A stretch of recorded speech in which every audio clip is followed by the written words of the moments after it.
Assalamualaikum warahmatullahi wabarakatuh. Selamat siang. Pada pertemuan kali ini kita akan melanjutkan bab 2 yaitu operasi tabel. Kalau di modul ada di halaman 13. Nah, operasi tabel itu diperlukan untuk kita bisa mengganti nama, menambahkan dan menyisipkan field atau memindahkan, menghapus dan lain sebagainya. Contohnya kita pada bab 1 sudah membuat tabel data pegawai dan kita ingin memodifikasinya. Contoh yang pertama yaitu mengganti nama goal ini menjadi golongan. Nah, pada tampilan seperti ini istilahnya disebut dengan datasheet view. Untuk bisa merubah goal menjadi golongan, kita klik kanan di data pegawai ini, kita ganti ke design view. Nah, di design view kita bisa mengubah goal ini menjadi golongan. Nah, setelah selesai maka kita bisa kembali ke datasheet view dengan klik 2 kali. Nah, maka yang tadinya goal berubah menjadi golongan. Nah, setelah kita bisa mengubah nama fieldnya, kasus yang kedua kita mencoba merubah jenis field. Misalnya status ini yang awalnya berupa teks akan kita ubah menjadi checklist. Kita kembali ke design view. Status yang awalnya teks, data type-nya kita ubah menjadi yes or no.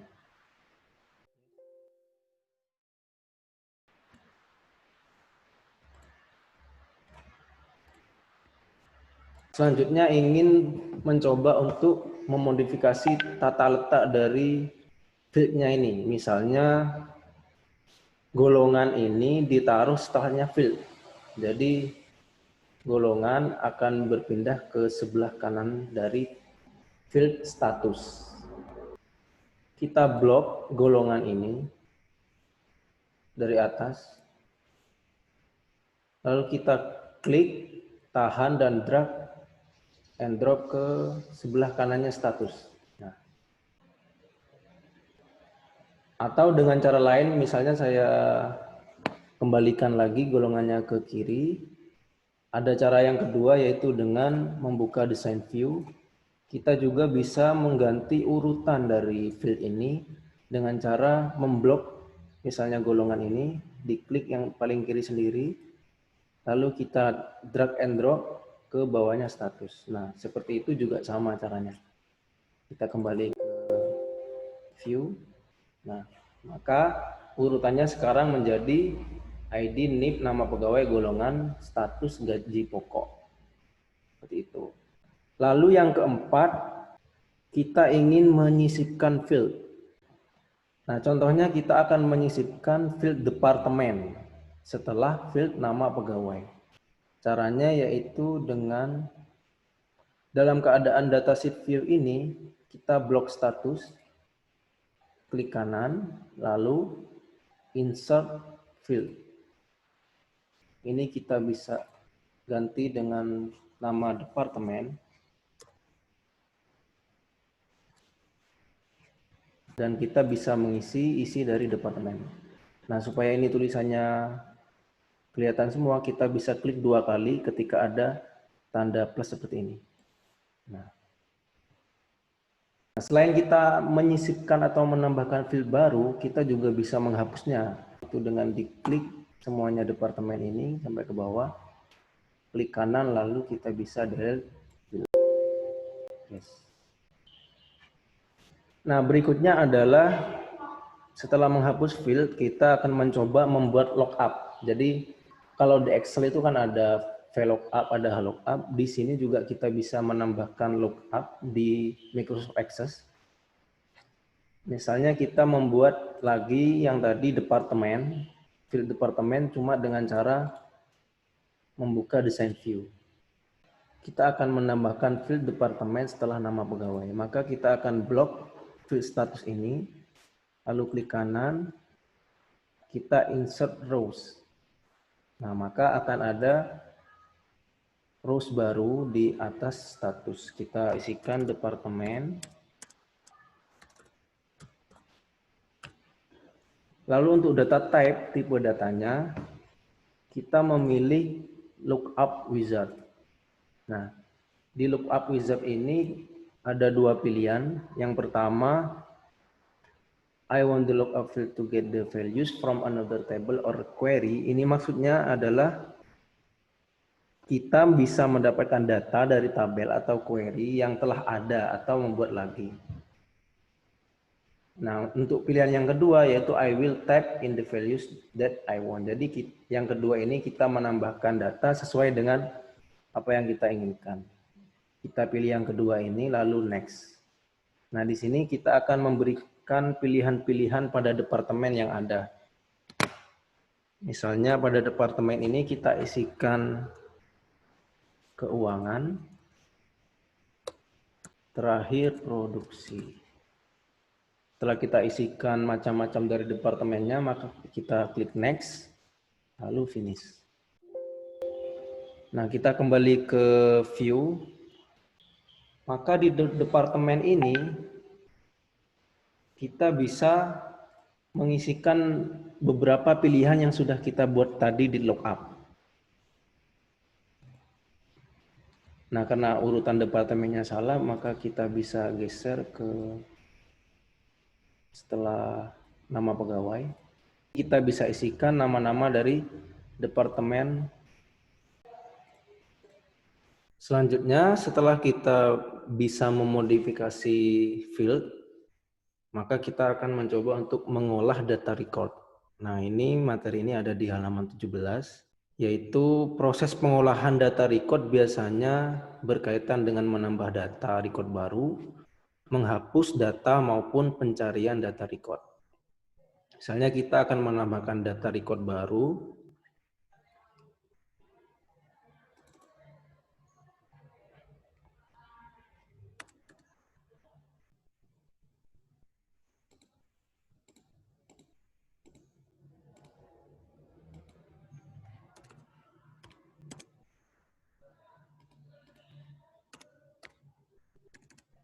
Nah, kita sudah menambahkan record baru di urutan nomor 11.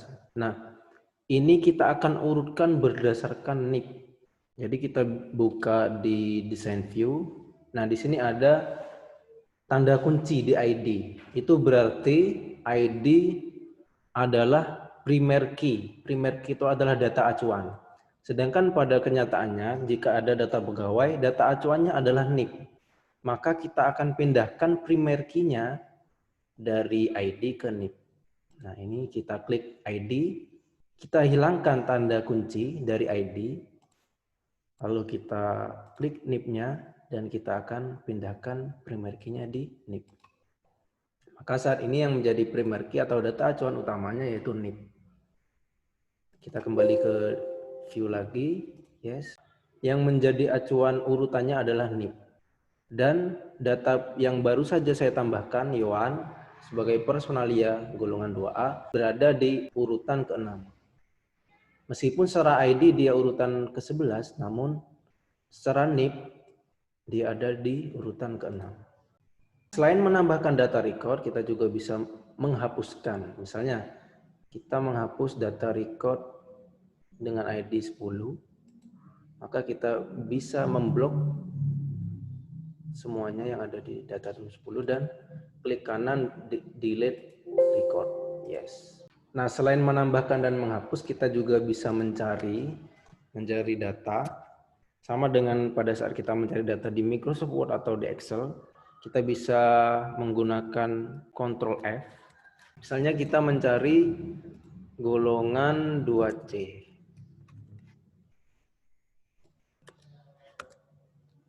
Kita tuliskan find point-nya 2C, lalu find next. Nah, kita akan menemukan 2C. Selain kita mencari, kita juga bisa replace. Jadi, misalnya 2C ini menjadi 3A. Replace. Nah, berikutnya saya akan menjelaskan tentang apa yang ada di design view, yaitu berupa field properties atau property field.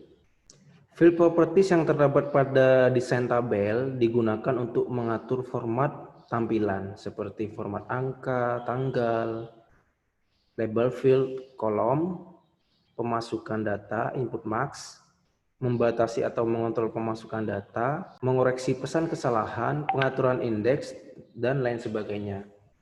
Nah, setiap field properties ini ada kegunaannya masing-masing dan akan kita coba di bab berikutnya. Misalnya, saya contohkan yang pertama aja. Misalnya ada field size. Field size ini adalah digunakan untuk menentukan berapa jumlah karakter maksimum pada saat data dimasukkan. Dalam keadaan standarnya, lebar field yaitu 255. Umumnya field size ini jenis datanya berbentuk teks. Jadi kita bisa juga mengatur berapa maksimum data yang bisa dimasukkan. Kalau di sini defaultnya adalah 255. Nah, untuk penjelasan yang lain bisa kalian baca sendiri di modul. Akan lebih kita pahami ketika kita diberikan studi kasus mengenai field properties ini di bab berikutnya. Lalu yang terakhir, di bab ini kita akan belajar tentang mengurut data atau data sorting. Nah, misalnya kita akan mengurutkan data berdasarkan abjad di nama pegawai. Maka kita akan bisa mengurutkannya dengan cara klik nama pegawai, klik kanan. Nah, ini ada pilihan sort A sampai Z, ada sort Z sampai A. Jadi ini dari huruf yang paling kecil atau huruf yang paling besar. Kita coba dari huruf yang paling kecil. Maka urutannya akan berdasarkan nama pegawai A sampai Z. Demikian penjelasan dari saya. Saya akhiri. Wassalamualaikum warahmatullahi wabarakatuh.